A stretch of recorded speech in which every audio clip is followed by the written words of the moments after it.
We're gonna start notching the wood. They're 6x6s to put in there.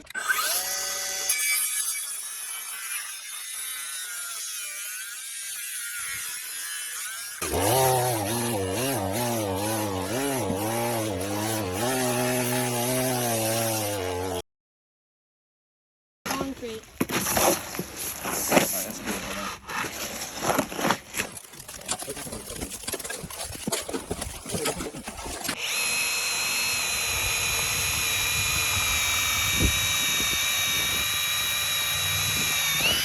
So here, I'll tighten this.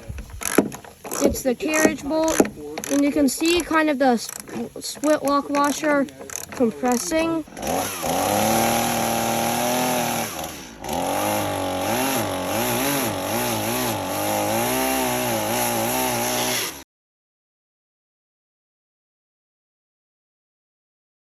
Everything is done here. We replaced a little bit of this side.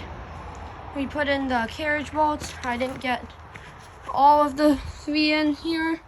I only got 2 because this wood probably would have just split or something bad would have happened. But other than that, we got some concrete. We didn't have enough concrete to fill this, but we got some 2 4x4s and 4 4x6s. I have a Discord server. Link is in the description. Please subscribe.